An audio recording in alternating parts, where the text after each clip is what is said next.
So this is, the government has failed totally and the government should actually resign. सभा की कार्यवाही 2 बजे तक के लिए स्थगित की जाती है। I don't understand how this kind of breach of security can take place in a high security zone like the Parliament House, and it reminds one of the incident that took place 22 years back.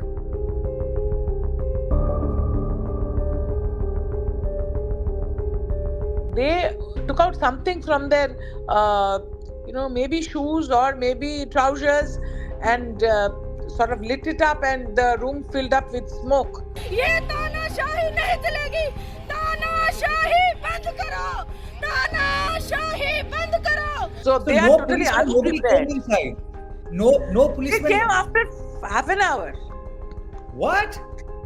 Half an hour, you see. This is the visitor's form, where one can recommend somebody's name. His signature will not issue a pass. It is the MP's signature which will be used by the office to give a pass.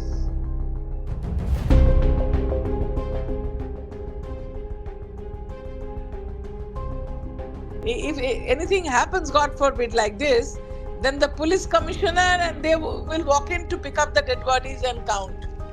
It's like that. There wasn't any security at all. सभा की कार्यवाही 2 बजे तक के लिए स्थगित की जाती है।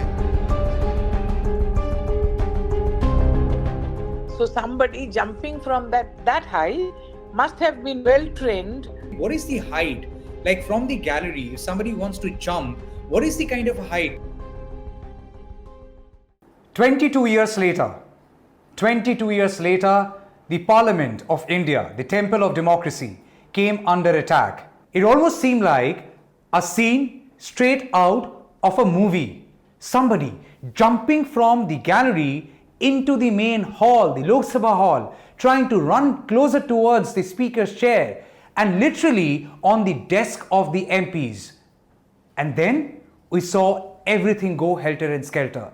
The house was adjourned, but there are pictures that clearly indicate that canisters were burst and there was smoke inside the parliament.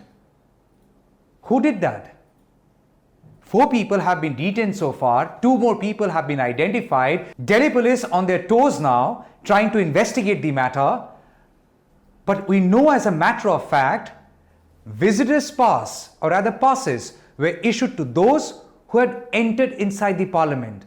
First thing first, we are not talking about a doctor's chamber. Anyone can walk in. We are talking about the parliament, the most secured zone in the country, which is the citadel of power, where MPs go during the parliament session. We will talk about the layers of security later. But first thing first, the visitor's pass, which was found in possession of one of the people who has been detained. His name is Sagar. Now Sagar had gone inside the parliament with a visitor's pass which was issued from the office of Pratap Simha. Who is Pratap Simha? Pratap Simha is BJP member of parliament. BJP member of parliament from Mysore, Karnataka. Now every member of parliament has the authority to bring somebody inside the parliament as a visitor. And here is the larger question: under what circumstances and under what protocol can somebody bring someone inside the parliament as a visitor? First thing first, this is the visitor's pass which was found in possession of Sagar, one of the accused, who was there inside the Lok Sabha, who had jumped off from the gallery. How did Pratap Simha issue this pass to him? Did he do so? And what is the procedure? We investigated and we found out there is a procedure. If I am a member of parliament and if I want to take XYZ to the parliament, inside the parliament, there is a form. This is the visitor's form, where one can recommend somebody's name and then send it to the parliament. Now there is a different department called pass issuing department of the parliament. So as the member of parliament, my job is restricted to issuing a form which then goes to the parliament for security clearance. And what do you find in this form? It says application for the same day visitor's card, and it is given to the Secretary General Lok Sabha, which means the form is addressed to the Secretary General Lok Sabha, and it says, please issue me a visitor's card for the person named below for the sitting of Lok Sabha to be held today, and the date ... where you have to mention the date with your pen. Then you have the other column which says visitor's name in full in block letters, name and age. Then you have other details. You have to disclose all the credentials: father's name, husband's name in full, nationality and passport number for foreigners only, details of occupation of the husband in case of housewife only, full permanent address and state full Delhi address. Then you have the most important part. It says the above named visitor is my dash, where you have to write down the name. But then it also says spouse, child, close relative, which means the visitor who you take inside the parliament should either be your spouse, child or close relative, and I take full responsibility for him or her. I could not apply for the card earlier within the prescribed time limit. Please state the special reason, and then again ... we have to specify your reason for application of this form on such and such date. Question is, this form needs a signature of a member of parliament. It says, yours faithfully, member of Lok Sabha, identity card number, which means the member of parliament Pratap Simha has to sign on this form before the form is being sent to parliament for verification. Right? Follow me. So Pratap Simha, member of parliament, had to physically sign the form, which means he was in full knowledge, or he has to be in full knowledge, unless there is an absolute breach of trust and somebody has forged his signature, somebody has stolen his form from his possession and given it to the strangers. Unless that situation arrives, it is believed or it is perceived that the form has been issued by Pratap Simha. Pratap Simha had to physically sign on this form, which then was sent to the Lok Sabha Secretary General. Secretary General would then verify the credentials of the person, and I'm sure for verification of credential, one has to send the Aadhaar card, one has to send other ID proofs for mere verification as who the person is and whether he's an Indian or not, and other details. So the form is a proof in point that a member of parliament, when assigns or rather approves or authorizes someone to come inside the parliament, has to know who that person is. And it also specifies who you can bring along with you: a spouse, child or close relative. Is Sagar and the other accused close relative of Pratap Simha? It's a question that Pratap Simha must be asked, and he has to answer. Here's an interview of Lok Sabha Member of Parliament Dr. Kakoli Ghosh Dastidar. She was present inside the Lok Sabha when this entire thing unfolded. Hear her account and decide for yourself. Ma'am, you were there inside Lok Sabha when it happened. Firstly, Yeah. what happened? If you can give us a brief account of what you saw. You see, question of hour was just over, and we were having 0 hour when suddenly I saw a person jump up from the visitors gallery upstairs and into the Lok Sabha. So this is first, Literally falling from the visitors gallery into the Lok Sabha. yeah, and this is a serious lapse of security. I don't understand how this kind of breach of security can take place in a high security zone like the Parliament House, and it reminds one of the incident that took place 22 years back. So how much ever this government talks about doing great job for the country, if they can't protect the parliament, the citadel of democracy, then they fail also to protect the rest of the country and the people. So I saw this person jump down. At the onset, I thought he's fallen down, but we found more people jumping down. There was another one following him. Then I realized that this is maybe a terror attack or something. And they started jumping, walking over the desks. We have desks, chairs, chairs and desks. So they started running on the desks. Then I knew that they were coming towards the speaker's table, and we are also close to the, the senior people, we are close to the speaker's desk. And then they started shouting slogans. So then I was sure this is some kind of a terror attack. And I called out for the security, called out for police, but till about say 5-10 minutes, no security came, no policemen came, and they took out something from their, maybe shoes or maybe trousers, and sort of lit it up, and the room filled up with smoke. Then I knew that this was some kind of a smoke that might be toxic also. So we said we are going out. The house was adjourned, and some brave members of parliament, some 3-4 men, they walked towards those people and caught hold of one of them. Then I went out of the room, outside where the security people sit, and told them to go and handle the situation, but they didn't go, neither did anybody come from outside. So this is a serious breach of security of the parliament. Then, of course, the house was adjourned, we were outside. We all follow our instincts when there is a crisis situation. But those who have not been inside the parliament, ma'am, for their benefit, would you please explain what is the height? Like from the gallery, if somebody wants to jump, what is the kind of height? If I jump up from the first floor of any house, I would at best would break my bones. But nothing of that sort happened here. The man was all fine jumping and running on the desk of MPs. Yeah, because we have discussed this amongst ourselves that the height can be anything like a three-storied building. So somebody jumping from that high must have been well trained, and I'm sure that he has done a recce of a situation similar to this, and he has been trained because they jumped and got up and started jumping again on the desks. And unless these 4-5 MPs had caught hold of him, I'm sure he would have come right up to the speaker, maybe held him hostage. This all went through my mind at that time, or maybe taken another MP hostage. So they are It, well it is trained. it is almost like a picture of a gorilla training, or somebody who has gone through Yeah. gorilla training, that you jump up from a height which is as high as three-story building, and you are unharmed and you continue with your mission. So I'm surprised, and when you say that it seems like somebody must have done the recce, that possibly brings me to the other question, the following question.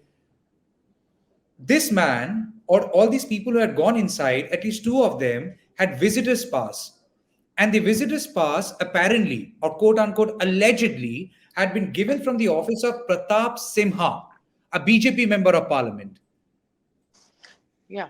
So if for supposedly breaking the norms of parliament, Mahua Moitro can be expelled, we demand that this particular BJP MP from Karnataka be expelled for breaching the security of the parliament, because it so happened that he was caught by 2-3 honorable members.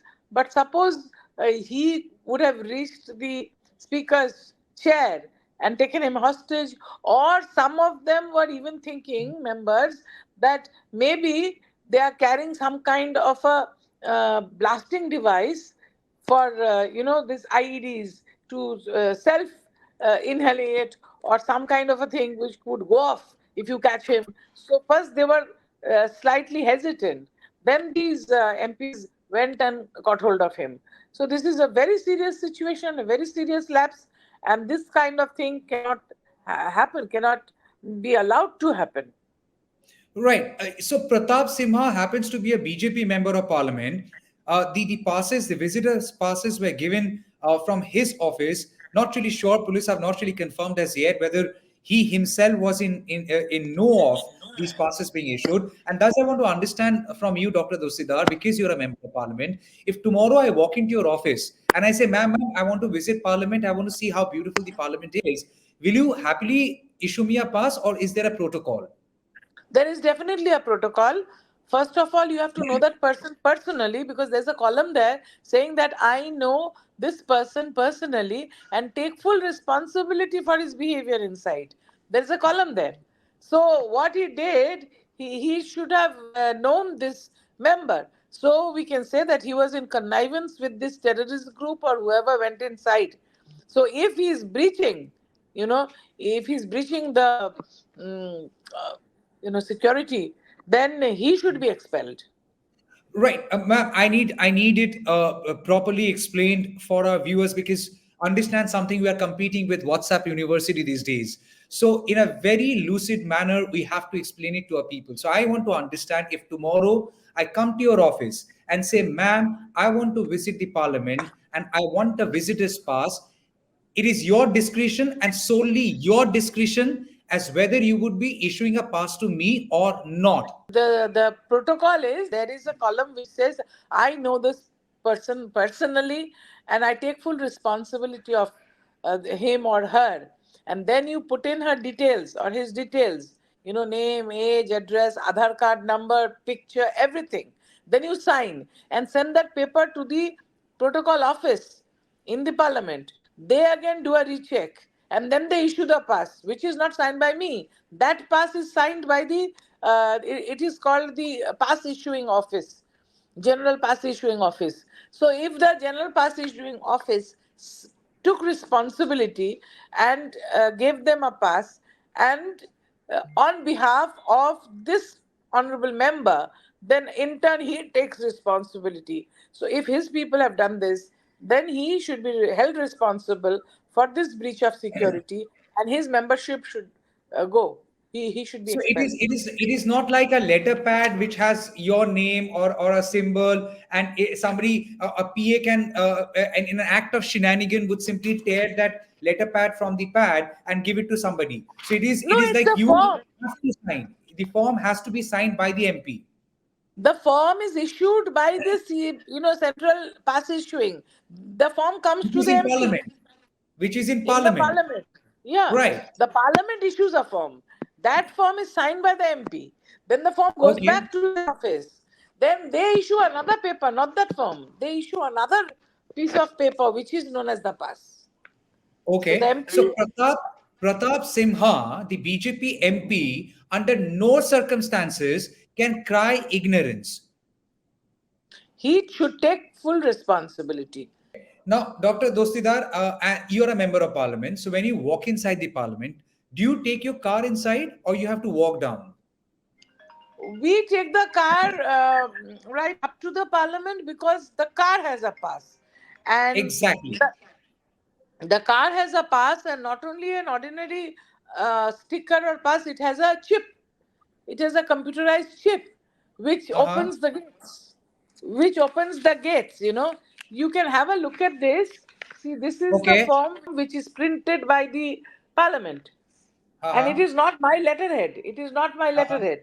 It is Okay. printed by the parliament, and there are so many columns to be filled up, and then this Okay. goes to the office, back to the office.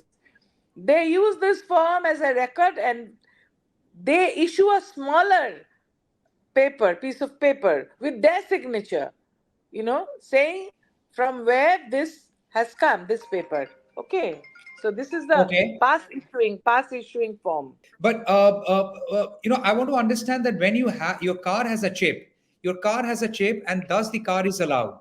Now, I, as a stranger, when I walk inside the parliament, how many layers of security are there? Many, right from the road. There are those barricades which are computer operated.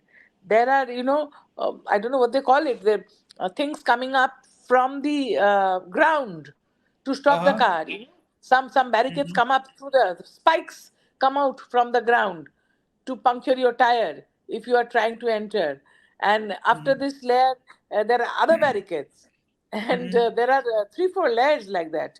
And right at the Okay. entry of the house, there are these machines which, as soon as you go close by, I'm carrying my ID, the gate Uh-huh. opens. So without that, Uh-huh. I don't know how they went in. They went, even when Okay. they went in, the people should have checked them physically, frisked them, and nothing of that Exactly. happened. So is there a scope for body frisking of visitors? Yes, they're supposed to be frisked. Every inch Because of the body is frisked. I am talking about this canister which is cylindrical in shape, almost of Yeah. this size. I Yeah, tried it this one. myself. If I put it inside my blazer pocket, inside jacket pocket, it will still be showing. If I put It it will inside my be, see, shoe, if you frisk, if they frisk, then how can it go exactly, in? exactly. So So there is body a frisking. serious lapse of security, breach of security, and intelligence failure. Okay, and do you think the Lok Sabha, the government should equally be held responsible? Because I Of ask you this course. question. I ask you this question because a couple of years back, when the foundation of the new parliament was laid down, there were posters written, "Do you know?" Do you know? Posters were released all over the social media, and one such poster, and I'm showing this to you. One such poster showed the new parliament building will have two separate designated entrances that will provide secure access to public galleries. This is not something I have created. This is something which has been created and circulated by the government of India, and with the hashtag "Do you know?" while they were trying to celebrate the new parliament. So this is a new It's parliament total where the green. failure. This government is a total failure, and if senior ministers or the prime minister remains busy only attending election rallies and trying to win state over state, then they are jeopardizing the security of the nation, the security of the people, and the security of the parliament itself, which is the citadel of the democracy here. So they are busy capturing power on divisive politics, on the religion and caste, but not giving enough thought to the security. This is sham, this is total failure. Accountability should be held with the government and with the minister concerned.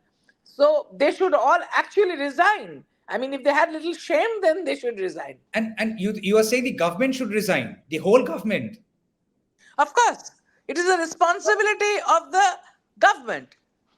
From prime minister to home minister. It is their responsibility to keep the parliament safe, isn't it?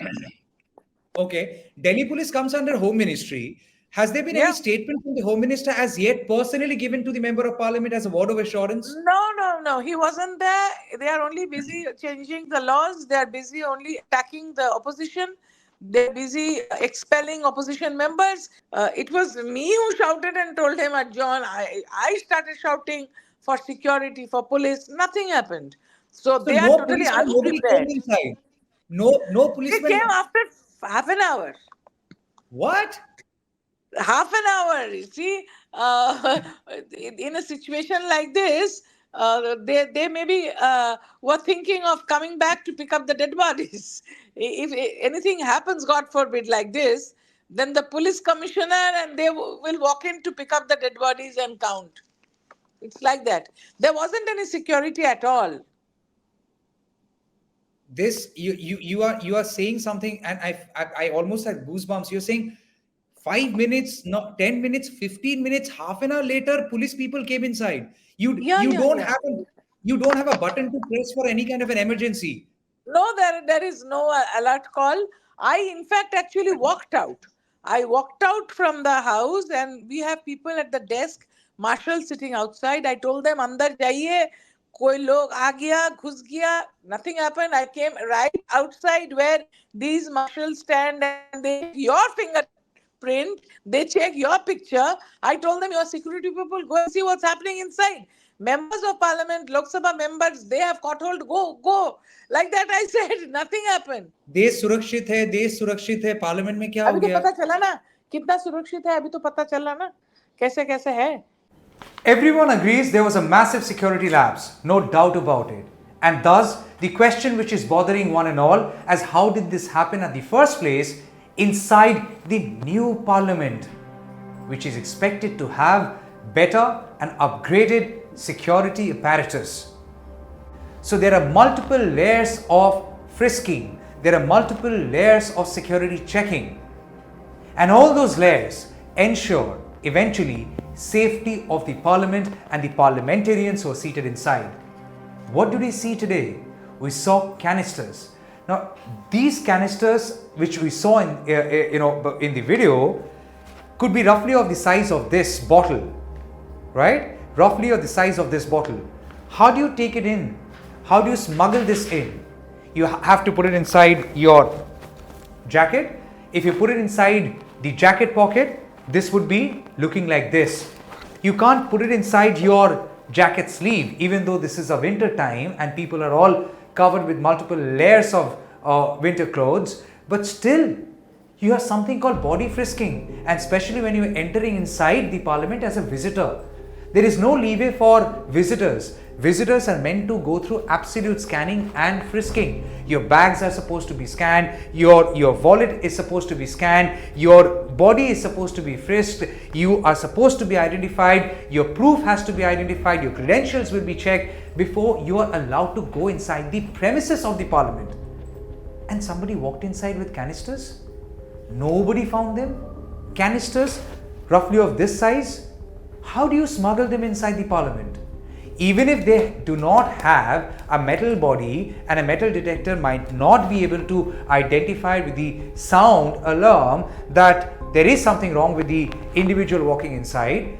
But what happened to body frisking? And most importantly, how come the form was applied for Sagar and Neelam by Pratap Simha, BJP MP?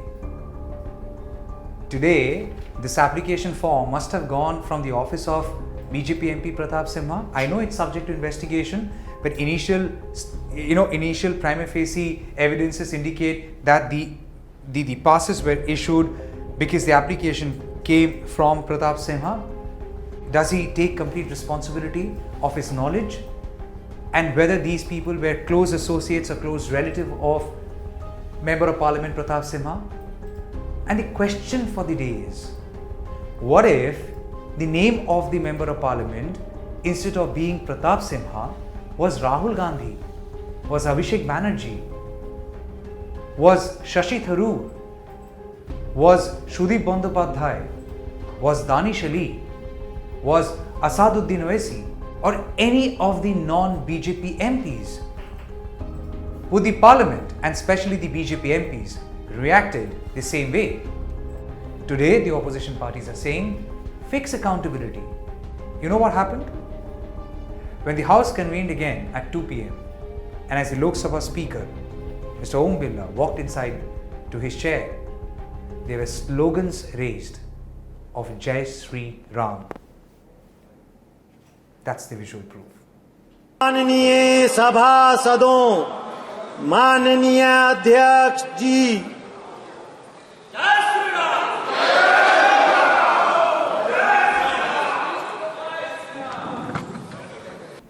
Thank you for watching. Do like, share and subscribe. Your support matters a lot to us. Your support gives us the courage to ask the legitimate and the right question to one and all, to people and to power both.